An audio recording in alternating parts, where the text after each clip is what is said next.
Hello, everybody. Today, lecture 7, we're going to be talking about vitamins and minerals and why these are important for us to make sure that we are consuming within our diet and kind of what some of the functions are of each of these vitamins and minerals in specific detail. So what are vitamins? Vitamins are essential organic substances that are needed in small amounts in the diet for normal function, growth, and maintenance of the body. And so, when we think about these micronutrients, again, we've kind of already mentioned this, but when we think about micronutrients, it's not that they're less important than the macronutrients. It's just that we need them in smaller quantities in order for us to maintain those normal functions. So within our vitamins, we have two different subcategories. We have fat-soluble vitamins and water-soluble vitamins. Fat-soluble vitamins are going to be carried with and stored with fats, and water-soluble vitamins are going to move with water or fluid substances and be carried in the water and kind of be easily flushed out of our system because fluids can kind of come and go throughout our system. Coenzymes are compounds that are going to combine with an inactive enzyme in order to form catabolically active items. So both the B vitamins and K vitamins will serve as coenzymes. So essentially what they're going to do is they're going to combine with a version of an enzyme. And an enzyme, think of him as he's like a factory worker type of thing. So he's going to create a change or kind of build within a process. So in order for those building things to happen, imagine that this factory worker needs to wear a helmet. Okay, so the coenzyme is kind of like a helmet. It's going to make sure that he's ready to go to do his job or something along those lines. So again, both the B vitamin complexes and K vitamins are going to be important in their roles as coenzymes. When we think about storage of vitamins within the body, the fat-soluble vitamins are not readily excreted from the body, with the exception of vitamin K. So again, the nice thing with those fat-soluble vitamins is we can store them in the fat cells that we already have. Water-soluble vitamins are generally lost from the body quite rapidly. And then we know that vitamin deficiency occurs when a vitamin is lacking in the diet and the body's stores are exhausted. So again, thinking about the different rules that might apply to these different vitamins, kind of based on their classification, the water-soluble vitamins are probably more important for us to make sure that we're consuming on the daily basis, just kind of based on their dynamics within the body. Okay. So now we're going to kind of take a look at each, or I guess I've self-selected some of what I would consider kind of the most important vitamins within the body. So vitamin A is important for functions such as vision, although that's not completely understood. We know that it has something to do with the photoreceptors and our ability to like transduct images to the brain. And we know that foods that are high in vitamin A, generally orange types of foods, so you can see carrots, apricots, peaches, sweet potatoes, and mangoes are all kind of high in vitamin A. My dad used to always tell me to eat my carrots because it would help me to see good. And again, that actually is true, looking at vitamin A's and kind of their role as it relates to good vision. Vitamin D is known as the sunshine vitamin, and this can regulate our calcium and bone metabolism. And the cool thing with vitamin D is we can make it endogenously or within ourselves, or we can consume it in the diet. Okay, so generally speaking, our sun exposure can provide us with 90% of our vitamin D. So basically, how do we make it inside of ourselves once we're exposed to the sun? That stimulates a pathway that causes us to produce this vitamin D inside. And so if you are somebody that's out in the sun regularly, you will probably get enough sun exposure to be able to produce enough vitamin D to not be deficient in this area. Vitamin D deficiency, however, is super common, particularly in like Midwest or northern areas where we have winter. And so when we have winter, you're probably not reaching this guideline of 15 minutes of direct sunlight 2 to 3 times per week because we need our skin to be exposed. So it's not enough to go outside and just, have a hat, gloves, coat, all those things on. That won't stimulate vitamin D production. We have to have our skin exposed in order for us to produce that. So again, kind of in some of those colder months where we're not reaching that guideline, it might be important that we really focus in on not only our dietary sources, but maybe a supplement of some sort if you're somebody that's maybe uh, more likely to become vitamin D deficient. And again, super common in areas of our country where we are having pretty severe winters. Okay, so ways in which we can get this within our nutrition. A lot of our milk will be vitamin D fortified because it's going to, that vitamin D is going to work right alongside with calcium. So when we look at the interaction of calcium and vitamin D, it's really common that we try to consume those things together because the vitamin D is going to like kind of help upregulate the absorption of calcium. So we'll see a lot of milk sources that are vitamin D fortified. Also, eggs and fish will contain vitamin D as well. What happens if we become vitamin D deficient? We could get this condition, which is known as rickets. And with rickets, our bones weaken and kind of bow or bow in under pressure. And again, we would see this pretty commonly in like third world countries where maybe they don't have access to milk or items that have vitamin D. And so this would be kind of a severe case of just general malnutrition. You can see in this image here how his legs are kind of bowing under that pressure, and it will create kind of this weakened bone system, which can cause some deformities such as what's seen here. Again, this would be very uncommon in our country. However, vitamin D deficiency is pretty darn common. But again, it's not a consistent thing, if that makes sense. So it's really common for us to be vitamin D deficient in the winter, but we're probably okay in the summer. So it's one of those things where maybe like supplementing in the winter months is important, but not so much in the summer. In third world countries, again, just with general malnutrition, they're probably not getting enough of this like any time in the year, and that's when we can develop something like rickets. Okay, vitamin E functions as an important component of the cell membrane, and it can also serve as an antioxidant. And antioxidant's kind of like a big buzzword, right? So an antioxidant is something that's going to help us to fight off free radicals made in the body. So what the heck is a free radical? A free radical is kind of like a think of it as like a waste product or a byproduct of different metabolic processes, such as aerobic work. So, antioxidants' job is to kind of fight those off so that they don't have a negative impact on the cell membrane or the outer ring around our cells. Okay. Again, if we have a lot of these free radicals and don't have enough antioxidants, this can contribute to aging and disease and also have a negative impact on the general health of our cells. Okay, so antioxidants are going to be important for kind of keeping us healthy in those regards. And vitamin E is one of the most important of those. Okay, so vitamin E, what do you find in? Kind of some random stuff. So we've got avocado, dark leafy greens such as spinach, almonds, bell peppers, and apricots make the cut as well. So here you have a little bit more information about those antioxidants.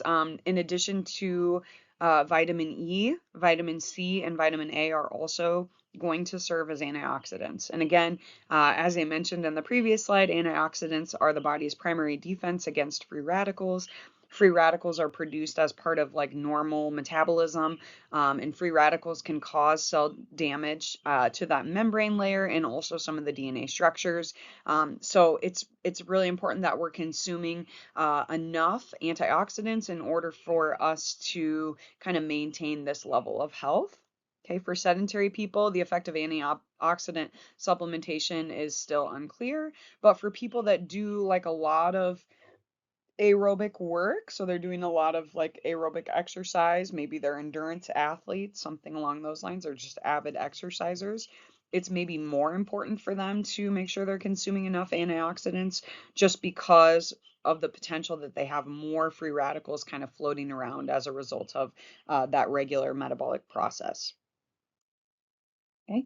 What about with athletes? So antioxidants are important for athletes. Aerobic exercise, as I mentioned, would increase our free radical production. So people that do a lot of endurance exercise will have more free radicals. So it may be important that these endurance athletes make sure they're consuming enough antioxidants throughout their day. But we can also potentially upregulate the antioxidants that we have. So again, if you were to consume, almonds and apricots and you did a lot of endurance work, it's almost like the body can kind of hold on to those antioxidants that are going to come from those nutrients and kind of upregulate them and have them kind of the star of the show, if you think about how that might relate to the clearing of these free radicals. Okay, athlete supplementation of antioxidants does not have clear benefits.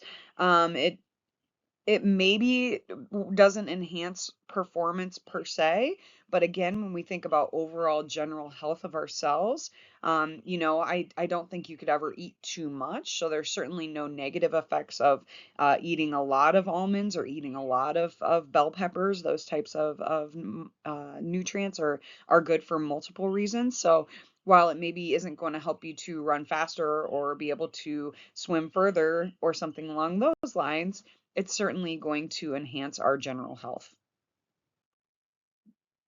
So this just kind of shows you a list of um, foods that are rich in antioxidants. I just thought this was like a nice application. Cocoa powder, maybe you've heard like dark chocolate is supposed to be good for you. And this is why here. So you can see a teaspoon of cocoa powder is a great option for us for high antioxidant content. Blueberries, pomegranate, plum, pecans, pears, cranberries, apples, cinnamon, artichoke. So again, lots of fruits, lots of berries. We mentioned almonds and bell peppers were also good sources there. So again, just another plug for why fruits and vegetables are great for us. They're going to give us a lot of these antioxidants to kind of fight off some of those waste products. Also, there is like some newer research coming out about antioxidants and inflammation. So again, we think about these antioxidants as being able to kind of fight off these free radicals, but they're also seeming to help us to reduce inflammation within the body for individuals. So again, if I'm somebody that does a lot of endurance work, it would be important to kind of reduce inflammation. So this would be a great way for us to be able to accomplish that. Okay. Moving on to vitamin K. Vitamin K is important for blood clotting, and it will also play a role in forming proteins present in bones, muscles, and kidneys. Again, I'm a big believer in dark leafy greens, so here you can see some green items on the list of high quality options. Now, do keep in mind this is not an all-inclusive list. This is just kind of a nice sample of some of the items that are going to be high in vitamin K. So you can see broccoli, again, bell peppers are awesome, kale, squash, tomatoes. So those are all good options for us for that vitamin K. Okay, vitamin B1, so thiamine. So vitamin B has like different subdivisions within it. So instead of it just being like vitamin B, there's actually like several different like branches of vitamin B. So we'll start with B1, but B1 is going to play an important role for the digestion of carbohydrates and helping with some of the metabolic processes. So again, it will serve as a cofactor for some of the enzymes that are going to help to break down sugars. Okay. Check out the items that are going to contain B1. A lot of beans and red meat will be good options for us for a B1 or thiamine. If I have vitamin B1 deficiency, that can lead to a condition known as beriberi. Again, beriberi is not super common, particularly not in our country where we have a good variety of nutrients in our normal diets. But symptoms of beriberi include difficulty walking, loss of feeling in our hands and feet, muscle pain, confusion, and shortness of breath. Again, it maybe would negatively impact our ability to digest and metabolize carbohydrates. And so if I have this vitamin B1 deficiency, that can cause us some issues from a general metabolic perspective within the body. And we know, like with dizziness, confusion, those types of things are linked with the nervous system, and the nervous system has to have carbohydrates in order to function appropriately. So if I'm not able to break those down because I don't have the cofactor to kind of get those enzymes rolling, that can lead to some of those symptoms that we just mentioned. Okay, moving on to another branch of the vitamin Bs, we have vitamin B2, which is riboflavin. And again, this will also serve as a coenzyme in many metabolic pathways. Again, checking out some of the foods that we would commonly find vitamin B2 in. Dark leafy greens made the cut. We've got cereals that are going to be fortified with the B complex vitamins, also eggs and meat, and dairy products as well. And even some nuts in there as well, maybe some almonds and macadamia nuts. Those types of things would also contain B2. Riboflavin deficiency can lead to a condition known as chillosis. Again, when we think about the role of riboflavin as it relates to metabolism, one of the areas that's really highly modified from a metabolic perspective is like our mouth and lips, because of the like acidic molecules that we placed on there. Like if you eat things that are like spicy or acidic, like ketchup, for example, is very acidic. It's not spicy, but it's very acidic. So we're constantly kind of replacing these cells in this particular area. So with chillosis, like if my metabolism is impacted because I don't have enough riboflavin, this can cause us to have like cracks in the corner of our mouth, dry lips, inflammation of the mouth, the tongue, the lips, those types of things, because I don't have, like, I can't get the metabolic processes rolling fast enough to replace the skin that's affected by like acidic foods. Even think like something like Doritos that's got like a lot of salt and it's kind of abrasive when we consume it. So that can cause us to like need to replace those cells like really fast. And if we're not able to do that, that can lead to some of these symptoms that we just mentioned.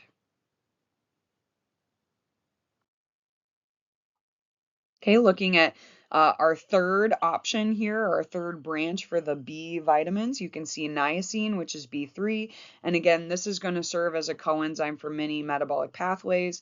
Notice that we've got meat, fish, dairy products here. Of all the B vitamins, the whole complex, so all of the kind of branches of the B vitamins, people that are vegan or vegetarian are at high risk for B vitamin deficiencies because a lot of these B vitamins are going to be found in animal products. So if I didn't drink milk, if I didn't have eggs, if I didn't eat fish or red meats or anything else like that, vegans are at a high risk for some of these deficiencies because of the items that we generally find them in. So one of the side effects that we could potentially see with a niacin deficiency is a condition known as pellagra. And pellagra is often remembered because of some of the pretty severe side effects that it entails. And this includes dermatitis. And again, you can kind of see some of the skin issues that this individual has. It can also present itself in the form of dementia. You can have some GI issues and diarrhea. Those types of concerns are also pretty prevalent with pellagra. But again, this is going to be related to that deficiency in niacin kind of over time. Okay. Here we kind of have a mixture of more of those B complex vitamins.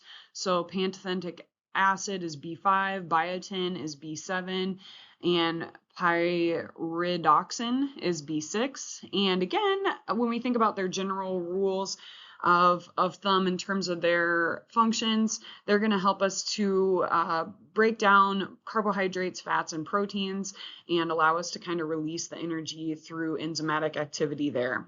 Okay, I just grabbed a couple examples of foods that are high in these particular nutrients. So B5, you can see sunflower seeds, mushrooms, peanuts, eggs.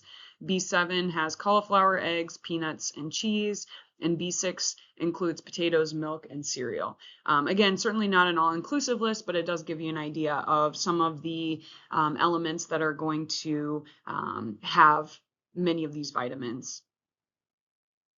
Okay. Next, we'll take a look at folate or B9, and this is going to play an important role in the formation of DNA. And here you've got a really nice mix of different items from a nutritional perspective where you can get folate. So again, you can see dark leafy greens on our chart here. Some of the acidic fruits, such as like grapefruit and oranges, as well as bread, different types of meats and fish, and some of our whole grains. Okay. Now, folate is going to be very important for pregnant women. And the reason for that is it's going to play a really important role in that initial development of baby. So women that are pregnant are recommended to take a prenatal multivitamin. And the major difference between just a regular multivitamin and the prenatal option is that the prenatal option has a significantly higher folate content. And the reason for that is it's going to be, like I said, really important for the development of baby as we're, kind of working through that DNA formation as baby is continuing to develop. Okay. B12 also plays an important role in DNA synthesis, and B12 is going to only be found in animal products. So this is a nutrient that's really important if I'm vegan or vegetarian, that I'm making sure that I'm supplementing in some way to make sure I'm getting B12. So many cereals are fortified with B12. If you were to drink like soy milk, for example, a lot of times that'll be fortified with B12 as well. But its major job is related to DNA synthesis, but it can also help to maintain the myelin sheaths that insulate the neurons. So again, think about nervous system functioning and nervous system health as well when we think about vitamin B12. Moving on from our B vitamins, we'll move to vitamin C. And vitamin C's job is to synthesize the protein collagen. And collagen is like a pretty tensile filament that you can find in a lot of different tissues. So for example, collagen is going to give us a firm structure in a lot of different tissues of the body. So again, this will be an important component of connective tissue that can be found in the bone, teeth, tendons, skin, and blood vessels. So again, that protein collagen is going to give us a lot of strength, for example, like in our tendons and in our skin, so that those are not ripped easily and those have some kind of tensile strength associated with such. Okay. So here you can see an example of kind of what our connective tissue looks like. So these elastin fibers are what give a connective tissue its stretchy nature. So again, if we're thinking like our skin, for example, your skin is pretty flexible. So there's quite a bit of elastic fibers within there. And like as you age, for example, and people start to develop like wrinkles on their face, the reason that they're developing those wrinkles on their face is because those elastin fibers are kind of getting stretched out, which causes that skin to kind of be stretched out and create those wrinkles. Okay, the collagen fibers, again, are very thick and are going to give us a lot of tensile strength to kind of balance out what we see with these elastin fibers. Again, that collagen comes from vitamin C. Where are we going to find vitamin C? Lots of citrus fruits, grapefruit, oranges, lemons, limes, those types of items, strawberries as well. Peppers are also an excellent source of vitamin C, and then broccoli as well. Okay, so again, dark leafy greens are really making the cut here. We've got several of those would also be high in vitamin C, and then kind of your citrus fruits would be good choices as well. When we develop vitamin C deficiency, this can present itself in a condition known as scurvy. And scurvy is characterized by weakness, anemia, bruising, bleeding gums, and loose teeth. So again, we think about the collagen fibers that kind of allow us to connect those teeth to our gums, that type of stuff. But also, you think about like easy bruising and bleeding and that sort of thing. Again, creating this tensile strength in those blood vessels is also important. And so if we don't have vitamin C, we're not able to, truly be able to kind of have our fullest potential from a functionality perspective as it relates to those tissues.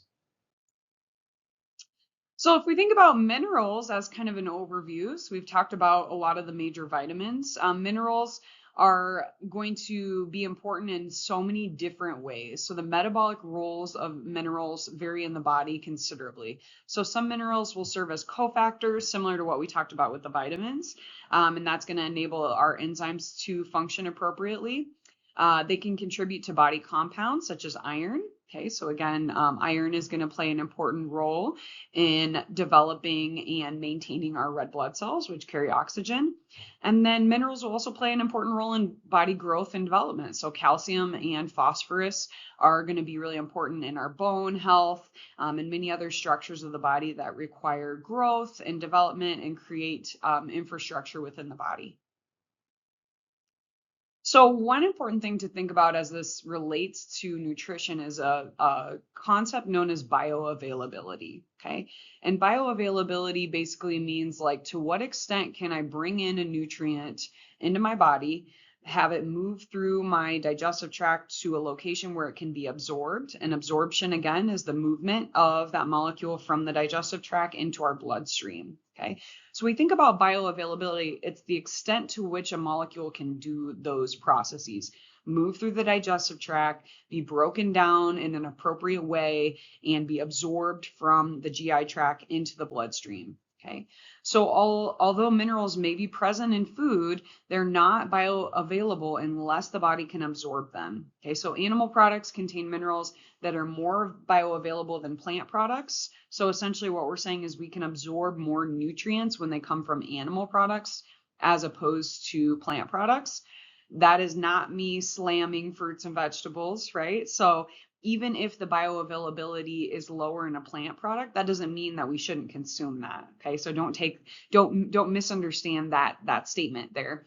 Our plant products, the reason that this hinders our mineral absorption has to do with the fiber content. So the more fiber a plant product has, kind of the harder it is, generally speaking, to kind of break that down and be able to, modify the chemical bonds within a plant product and therefore, allow us to have access to absorb all those nutrients. So again, if I were to rank minerals from their bioavailability perspective, okay, our best option is going to be animal products. And again, I'm not saying that those are better for you than fruits and vegetables. Certainly, by consuming fatty meats, for example, there's lots of like pros and cons of each of these. So it's a little more complicated than just ranking them, but we'll kind of keep it simple in this slide. So number one would be animal products. Number two would be plant products. And number three, and significantly lower on our list, is going to be a supplement, some sort of vitamin supplement. Okay. So let's take a look at each of these nutrients. Now, sodium is a very easily absorbable nutrient. Okay, so the bioavailability of sodium is nearly 100%. And that's kind of like crappy because like it would be fairly rare for us to have a deficiency in sodium, unless you're doing like some sort of like really long endurance exercise in a hot environment where you're just sweating tons and tons. The average person has no issues with sodium deficiency. Okay.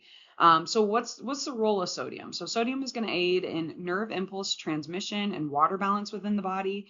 Toxicity of sodium can result in hypertension. So again, if I consume and absorb, too much sodium, then that is problematic and that can lead to high blood pressure or hypertension.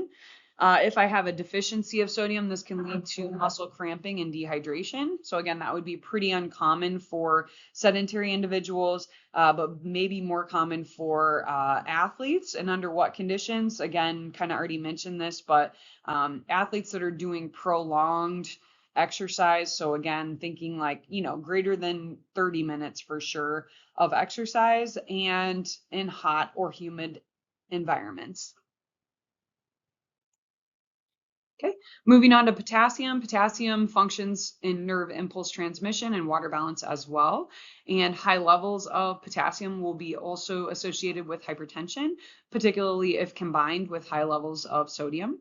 Okay, no major risks for deficiency. We think this may contribute to muscle cramping in athletes. Based on our previous slide, athletes that are doing prolonged exercise in hot or humid environments could be at risk for muscle cramping, and we think potassium could be involved in this. Again, I would say for the most part, we believe that it's really sodium kind of driving the boat there in terms um, of water balance. Here are some examples of foods that are going to be high in potassium. So you probably heard bananas. If you get muscle cramping, you should eat a banana. That's what my dad always said. But here you can see some other fruits available as well. We've got raisins, we've got strawberries, we've got kiwi, orange juice as well. Some of these grains could contain some potassium. I think banana gets the most credit for being a good option for a potassium source, and it's a good choice. Okay, moving on to calcium. Calcium is going to be important for providing bone structure, tooth strength, and muscle contractions. And calcium can be found in quite a few items. I think the dairy industry really has a monopoly on our general thinking that, oh, if you need calcium, you have to consume dairy. And that's actually not true. I mean, dairy products are good options, but you can also go with dark leafy greens and fish products and cheese. Could also be a nice source. So again, some other options if you're not a big milk fan, lots of other places where we can grab some calcium. Calcium deficiency, again, we think about calcium and its role in the bones. Essentially, we want to store calcium in the bones. And if I do not store enough calcium in my bones are at risk, to become weaker. Okay, and we'll see what's known as a decrease in bone mineral density. And bone mineral density is just like the strength of the bones, basically. Okay, and so osteoporosis is a result of chronic calcium deficiency. We generally see this in older females, but basically the bones just become weaker and more spongy or more pore-like, and that's going to put this particular person at risk for different types of fractures, and it'd be easier for this particular type of person to experience bone breaks, which can be very problematic if we're talking about older individuals. Okay, iron is another important mineral. It's an important component of hemoglobin, and hemoglobin is the molecule found in our red blood cells that's going to help us to transport oxygen. Okay, iron will also play an important role in immune function, and iron can be found in red meats are kind of like our best option, but we can also find iron in chicken, turkey, eggs, cereals, dark leafy greens if you want to go with vegetable sources as well. So if we have an iron deficiency, this can be known as anemia, and this can be pretty common in vegetarians, as we mentioned. From a bioavailability perspective, animal products are going to give us our greatest bang for our buck, or our greatest ability to absorb that iron. And then following that is going to be your plant products. So again, we will see high levels of anemia in vegetarians. We will also see this in female athletes pretty commonly as well. And so, we think about, well, what the heck's going on with female athletes that, they're experiencing iron deficiency? A couple things. I mean, number one is going to be like nutritionally, are we doing the same things as female athletes as what our male counterparts are doing? Are we, it would be more common for women to be a little bit more restrictive about what they're eating.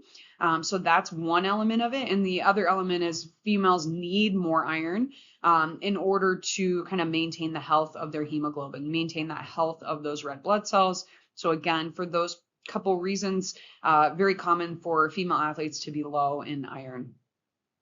So does that mean, if I'm a female athlete, like I need to take an iron supplement? And not necessarily, I'm not saying it's a bad thing. It's definitely something that you can look into if you are a female athlete. But it's not necessarily warranted, like universally all female athletes need to consume an iron supplement. And again, if you have no issues with it, if it doesn't cause you any side effects or anything else like that, I don't think there's anything wrong with taking this particular supplement. But again, this is something that you can get checked in your like regular physicals to kind of see where those levels are and kind of know if you're at risk for anemia, in order for you to kind of make sure that you're not falling below the iron requirements here. Okay. Phosphorus is another mineral that's going to be important for our bone health, also for our tooth strength as well. It's important for acid-base balance within the blood. Okay. Food that we can find this in: dairy products, fish, nuts. Apparently soda has a lot of phosphorus as well. I'm not recommending that you drink a bunch of soda. Maybe those dairy and nuts would be better options for you, but we can grab a little bit of a nutritional benefit from soda, I suppose. This is cool. This is known as the Andes scale or Andes scores. And Andes represents aggregate nutrient density index. Okay. And basically what they do here is they are ranking foods based on their nutrient value. Okay. So it has to do with what are the nutrients that are included in this food item versus what's the calorie content of this particular item. Certainly not an all-inclusive list, but just wanted to kind of give you an idea about this, and kind of how that works. So kale is 1,000 points, collards 1,000 points. So those are awesome foods for us to consume because they have a lot of vitamins and minerals and very low calorie content, very low fat, those types of things, right? Lots of greens on this side of the chart here. But again, you can see lots of options here for both fruits and vegetables. Certainly, like I said, not an all-inclusive list, but here you can see white pasta gets 18, kale gets 1,000. So maybe I can have some kale with my white pasta to kind of help to balance those things out. What do we got here? I am not a salesperson for eggs, but eggs represent a pretty darn good protein source. If you are a college student and you're looking to, make a product that's easy to make, I would say cheap, but eggs aren't really that cheap right now. But look at all the nutrients that are included in eggs. Super easy to make. You can make, you can fry eggs, you can boil them. It's a pretty easy thing to make if you're not big into cooking, and it gives us quite a bit of nutritional value. Put some salsa with it, put some spinach with it while you cook it, put a piece of whole grain toast with it. So lots of good things that we can do with eggs, in order for us to make it like a delicious meal. And like I said, it's an easy product to make. And I just wanted to kind of give you an example here of all the nutrients that are included in that particular item if we take a look at that nutritional, data. Here's some more about the Andes scale. So here you can see top 20 top nutrient dense foods. Again, check out how many of them are green. Basically, like if you're not sure, eat something green in every meal and you're probably doing pretty darn good. So again, kale, collard greens, bok choy is a vegetable that's found in a lot of like Asian cuisine. Spinach, Brussels sprouts, arugula is excellent, kind of mixed in with the salad. Cabbage is great for like coleslaw, romaine, broccoli, cauliflower, peppers, artichokes, carrots. So lots of fruits and vegetables on this list. These are kind of your top options for the Andes scale. So we think about this as it relates to athletics. So despite the important roles minerals play in the body, the small daily requirements are generally met by the typical American diet. Again, I would encourage you to make sure you're eating a variety of fruits and vegetables. And if you don't like fruits and vegetables, find a way, right? Keep try different combinations, try them in different dishes. try them as a smoothie, whatever you need to do to see how you can sneak those into each of your days. Okay. Mineral supplementation in excess does not recommended because it doesn't seem to have any ergogenic effect on athletic performance. So again, if you're thinking like, okay, well, if iron helps me to carry oxygen, if I just take in a bunch of iron, I'll be really good at carrying oxygen. So then I'll be really good at sport or whatever. And it's like, well, no, that doesn't quite work that way. So again, an excess of any of these supplements or minerals or vitamins doesn't necessarily mean an improvement above and beyond kind of just that general optimal functioning. However, I think like just being at your optimal level in terms of physiological functioning is great, right? So it's just something to kind of think about when we think about supplements and taking those. I am certainly not on either side of the coin in terms of, yes, you should take a supplement. No, you shouldn't take a supplement. I could be swayed either way. And I think it's something, definitely warrants reflection and consideration for each individual in terms of, what's best for you.